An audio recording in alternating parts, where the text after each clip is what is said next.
Oh my. Olá, meus amigos, tudo bem? Cá estamos novamente reunidos para mais uma intrépida aventura no mundo da biologia. E hoje eu quero conversar com vocês sobre sinalização celular, dentro do que a gente chama de citologia, óbvio, ululantemente. Vamos entender por que a sinalização celular é algo importante.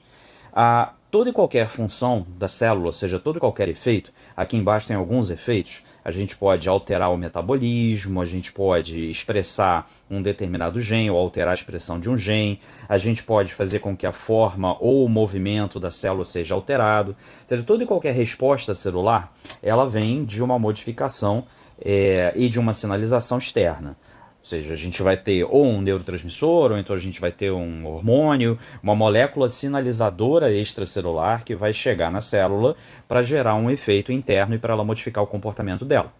Uma vez essa molécula sinalizadora se ligando à sua proteína receptora, e com a importância dessa proteína receptora, não é, para a realização do que a própria molécula quer. Né? As proteínas receptoras vão ser específicas para determinadas células. Então isso quer dizer que a molécula sinalizadora e a proteína receptora elas têm uma relação, não é, intrínseca, e você não vai ligar qualquer hormônio em qualquer lugar. Na verdade, você vai ligar os hormônios nos receptores correspondentes a esse hormônio de ação desse hormônio, a mesma coisa o neurotransmissor. Então, uma vez que nós fizemos a ligação entre a proteína sinalizadora, a molécula sinalizadora e a proteína receptora, isso vai acabar gerando uma resposta interna. Ó, membrana plasmática da célula-alvo, então a gente tem um receptor aqui de membrana, daqui a pouco a gente vai falar sobre isso, mas no momento em que a molécula sinalizadora ela se ligou no receptor, ela vai gerar um efeito utilizando essas proteínas de sinalização intracelular. Ou seja, são os segundos mensageiros que a gente chama. A gente vai acabar estimulando uma determinada molécula a aparecer, aí essa molécula aparecendo por sua vez vai estimular a modificação de uma outra, uma modificação de uma seguinte. E qual é a importância de você ter esses segundos sinalizadores, só para você sacar? Digamos que a gente tenha uma proteína, lá que é a molécula de sinalização, que se ligou na membrana, tá? Então, a gente tem uma molécula sinalizadora ligada na membrana que vai gerar um efeito. Na hora que ela gera um efeito, digamos que ela estimule um quadradinho, é só porque a imagem não traz isso. Esse quadradinho não obrigatoriamente vai estimular e vai fazer uma reação apenas com um triangulinho. Ele pode fazer a reação com vários triangulinhos. E cada triangulinho pode, por sua vez, fazer uma nova reação ou uma nova sinalização com várias bolinhas. Então, o que a gente percebe no frigir dos ovos é que há uma ampliação de sinal.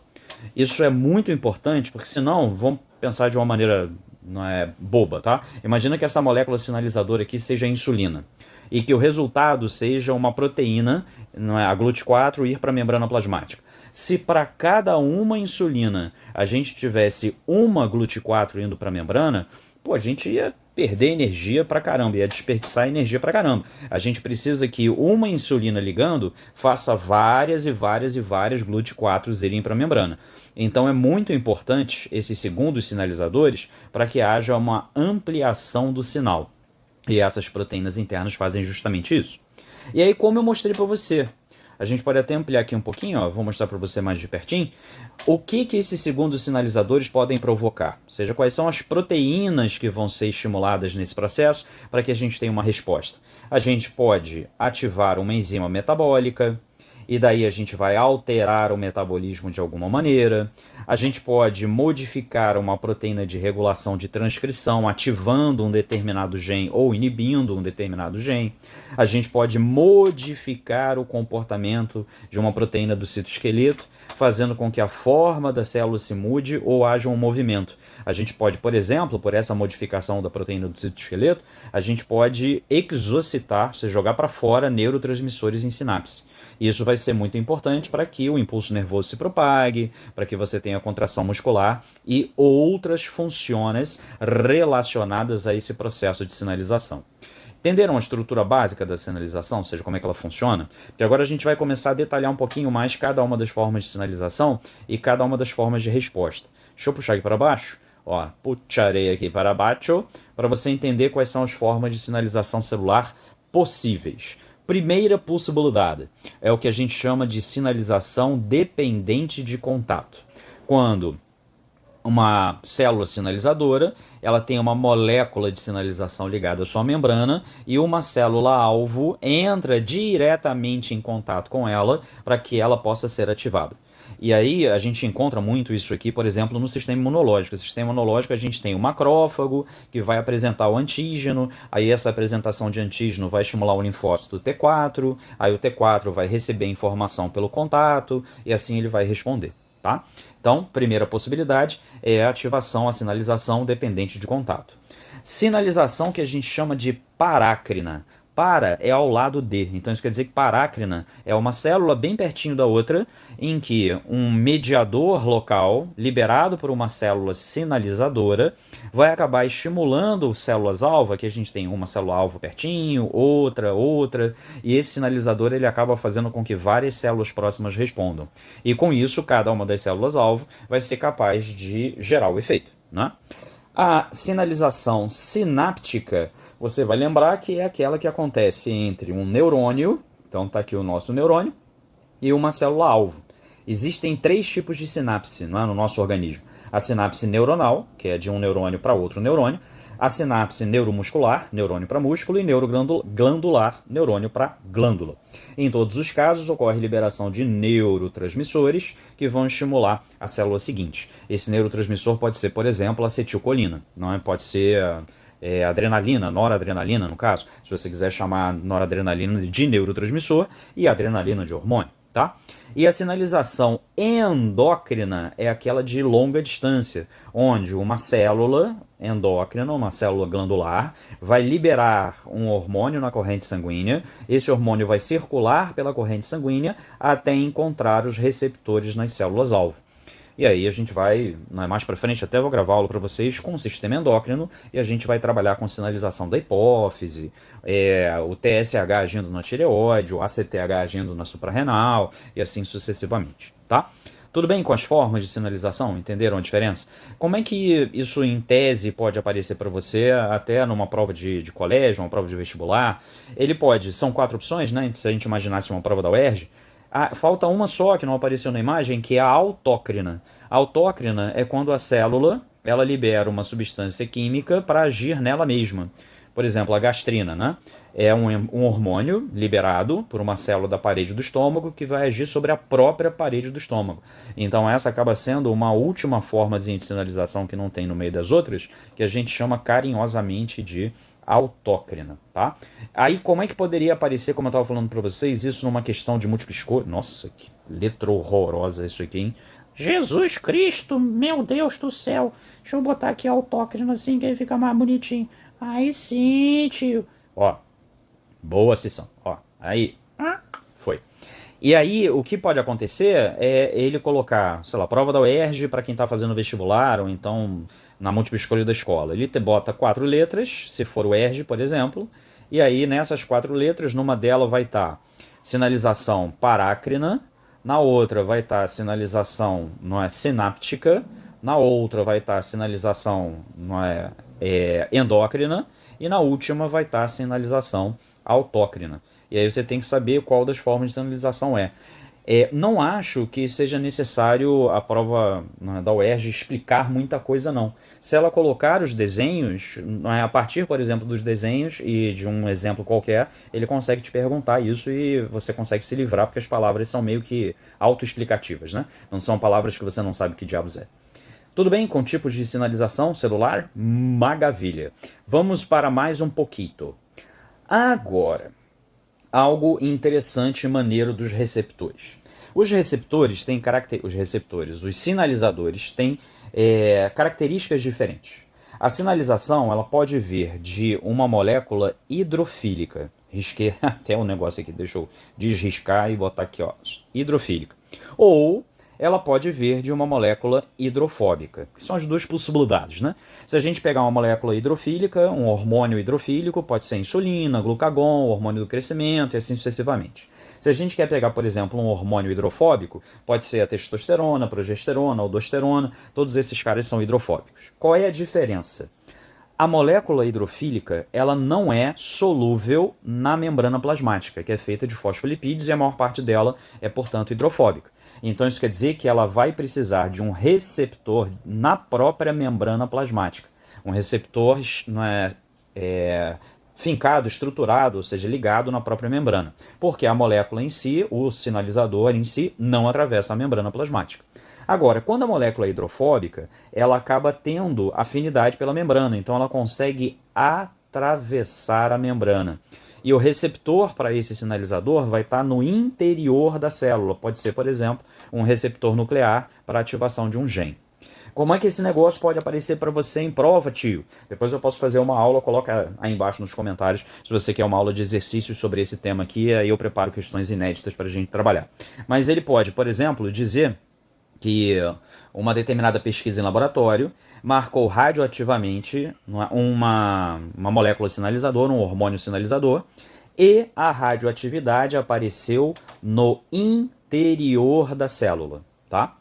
Aí ele pede para você dizer qual das alternativas abaixo, A, B, C ou D, aí mais uma vez imaginando uma prova da UERJ, por exemplo, e ele coloca hormônios para você decidir qual é o hormônio que levaria a radioatividade para dentro da célula. Então, um hormônio foi marcado com radioatividade e a radioatividade apareceu no interior da célula-alvo. Que hormônio é esse? É a insulina? Não, porque a insulina, o receptor é na membrana, é um hormônio proteico. É o glucagon? Não, porque também é um hormônio, não é proteico, é um hormônio cujo receptor está na membrana. É, sei lá, o hormônio do crescimento, o ADH, não é o hormônio antidiurético? Não, porque esse cara também é uma proteína, também o receptor é na membrana. Ah, então isso quer dizer que pode ser, por exemplo, um T3? Pode, porque o T3 é um hormônio hidrofóbico. Então o receptor dele está no interior da membrana, tá? Está no interior da célula, ou seja, está num receptor no citoplasma da célula. Tudo bem? Então isso é maneiro, legal, para o cara perguntar para você, eu acho interessante. Agora vamos entender um pouquinho mais sobre o que a célula pode fazer na hora que ela é sinalizada e como a sinalização acontece. Na primeira opção, nós estamos usando o sinalizador A, B e C. Quando esses três sinalizadores podem ser três hormônios, podem ser três moléculas, podem ser neurotransmissores e hormônios, ou seja, você pode ter quaisquer sinalizadores aqui. Quando esses três sinalizadores atuam ao mesmo tempo, a ordem que a gente está dando para a célula é sobreviva. Ou seja, se mantenha viva e não é necessário multiplicar, não é necessário você se diferenciar, é necessário apenas que você se mantenha vivo. Então fica de boa, né? Agora, se eu quero que, além dela se manter viva, ela faça algo mais, aí eu coloco mais dois sinalizadores na jogada. Com isso, eu vou fazer com que a mesma célula, recebendo uma outra sinalização, ela faça divisão mitótica e aumente em número. Então, esse plus, como alguns diriam, plus a mais, nossa senhora, esse plus, ele vai fazer com que a célula se divida. Agora, se nós sinalizarmos com ABC, eu quero que a célula fique viva, ela sobreviva. Mas eu complemente com FG e não com D e E, ou seja, é uma sinalização um pouquinho diferente, eu vou forçar a diferenciação da célula. E aí ela vai passar a exercer um papel específico a partir da diferenciação da célula-tronco. Entenderam como é que funciona? Ou seja, é muito complexo a ideia de sinalização. Depois até, aí galera de medicina, não a galera que está ouvindo que não é de medicina, mas vocês vão ter aulas mais detalhadas sobre sinalização celular. E a última opção é, não vou dar nenhuma sinalização para a célula. Se eu não estou sinalizando, então se mata aí, filha. E aí essa célula vai entrar em apoptose e vai morrer. Ela não vai permanecer viva para que ela possa exercer aquele papel. Não é porque ela ela deixou de receber a sinalização que mantém ela viva. Tranquilex, Edilex, no cabelo Sogomex. Aí separei para tu um exemplo de como um mesmo sinalizador pode ter efeitos diferentes dependendo da célula que o está recebendo. Ou seja, dependendo de como é a sinalização celular, uma mesma substância com a mesma química, está aqui a acetilcolina com a mesma química, ela pode gerar efeitos diferentes. Vamos nós. Se por um acaso a acetilcolina é liberada na musculatura que controla o coração, no músculo estriado cardíaco, essa acetilcolina vai atuar na proteína receptora e isso vai fazer com que haja uma redução da velocidade de batimento cardíaco. né? Cada um desses desenhos é um ciclo cardíaco completo. Então a gente tem 4 ciclos aqui e passamos a ter 3. A gente reduziu no mesmo intervalo temporal, pensa, né, que está mais ou menos do mesmo tamanho, a gente reduziu em um batimento. Lembra que se fosse, por exemplo, adrenalina, seria o contrário, a gente aceleraria o coração. Então esse é o efeito, por exemplo, no coração do sistema nervoso autônomo parasimpático, que libera acetilcolina e reduz o batimento cardíaco. But, se a acetilcolina ela agir também como parasimpático, né, no sistema autônomo, e ela atuar numa célula glandular, ela vai aumentar a secreção dessa célula glandular, ou seja, uma glândula, por exemplo, salivar. A adrenalina, que é um antagônico da acetilcolina no simpático, ela não seca a boca. Se você fica nervoso, não é, e com medo, você libera adrenalina naquela situação, a boca é seca. Agora, se você libera acetilcolina, é liberada a secreção, as secreções glandulares são liberadas, da boca, do estômago, do aparelho digestório como um todo. E se a mesma acetilcolina atuar numa musculatura esquelética, aí a gente já não está mais no sistema, não é, autônomo, periférico autônomo, a gente está no sistema, não é, somático, você percebe que o receptor é um pouquinho diferente. Um dia, de repente, eu explico para vocês a diferença entre esse desenho aqui, ó, e esse desenho aqui. A gente vai ver uma dessas duas formas de sinalização daqui a pouquinho. Mas qual é o papel da acetilcolina na musculatura estriada esquelética? Ela manda a musculatura contrair. Lembra que a acetilcolina em musculatura voluntária, ela atua sozinha, ela não age em contraponto com a adrenalina. Então, liberou, contraiu. Eu não tenho a adrenalina contraindo e a acetilcolina relaxando. Entendeu que a mesma acetilcolina pode fazer coisas diferentes dependendo da sua célula-alvo? Então você tem, não é, muitas moléculas sinalizadoras que atuam dessa forma, não é, e que acabam trabalhando em várias células distintas. Beleza? Maravilha, maravilha. Aí como eu te falei, lembra aquele desenhozinho? Ó, questo, desenho, deixa eu apagar aqui só, um tiquitito. Vamos falar deste desenhozinho acá, tá? Ou seja, essa é a sinalização que é utilizada através da proteína, ou que atua ativando o que a gente chama de proteína G. A proteína G é essa proteína que está aqui, tá? Protein G. Esse cara é um sinalizador que vai se ligar no seu receptor de membrana. Então isso quer dizer que esse cara é um sinalizador hidrofílico, porque o receptor dele está na própria membrana plasmática. E a proteína G, ela vai se ligar a esse receptor quando o estimulador, quando o sinalizador estiver preso a essa molécula multipasso, essa proteína multipasso de membrana. E o que isso vai provocar na proteína G? Isso vai fazer com que, tá vendo que aqui, ó, nesse sítio, está ligado um GDP, guanosina difosfato. Na hora que o sinalizador se ligou à proteína G, esse GDP vai dar lugar, ó, a proteína G continua aqui. Você percebe que houve uma separação das subunidades. Ó, a gente tem 3 subunidades aqui, essa aqui é a subunidade alfa. E aí, na hora que houve a separação das subunidades, na subunidade alfa passou a estar ligado um GTP, guanosina trifosfato, que é o que vai justamente ativar a proteína G. A proteína G, uma vez ativa, dei um riscadão aqui do lado, tadinha dessa proteína. Não é? Uma vez a proteína G ativa, ela vai interagir com essa outra proteína aqui do lado. Deixa eu apagar aqui que eu estou passando o dedo e aí escreve. Essa proteína é a adenil ou adenilato ciclase. Então, adenil, adenilato, adeninil ciclase. O que é adenilil ciclase? O que diabos essa proteína faz? Muito simples. Ela vai pegar a molécula de adenosina trifosfato, nesse sítio ativo aqui, e ela vai converter essa adenosina trifosfato em adenosina monofosfato mais um pirofosfato. Pirofosfatos são 2 fosfatos inorgânicos ligados. Esse PI aqui do meio é justamente para indicar que ele é inorgânico. E o AMP... tô arriscando tudo, tio. Esse AMP é justamente o segundo sinalizador que a gente quer na história, porque esse AMP ele vai acabar ativando outras proteínas e uma vez ativando outras enzimas, essas enzimas vão começar a fosforilar moléculas, elas vão começar a gerar reações ou ativações enzimáticas e assim sucessivamente, tá?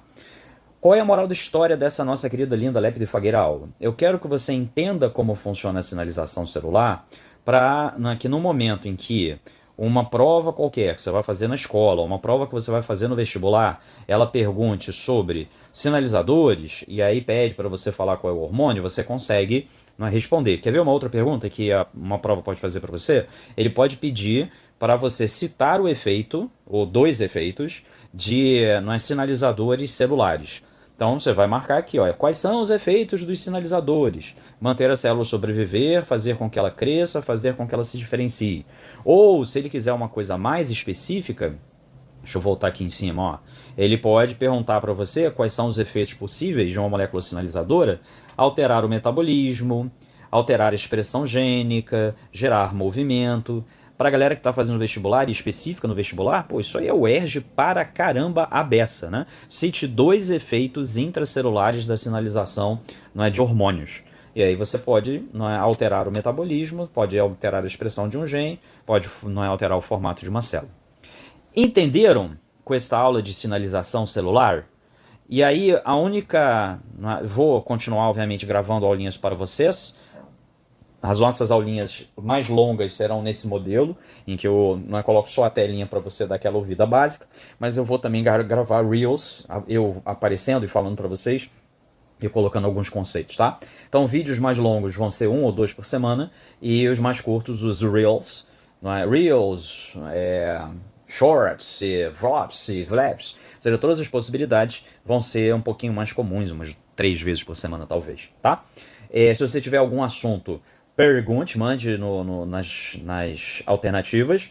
E se você gostou desse querido lindo Lépide Fagueira o vídeo e quer que eu grave mais vídeos, me dê ideias, siga o canalcito, dá uma hypada no tal do vídeo, que agora é moda, e dá um curtir. E mais pessoas vão assistir esse vídeo, eu vou saber que você está gostando, que você quer que eu siga nesse modelo, e eu vou gravar mais sessões de vídeos. Tudo bem? Tranquilex, sedilex, terminamos a nossa intrépida aventura e na próxima vez tem mais. Até lá. Beijos no coração do Sissão.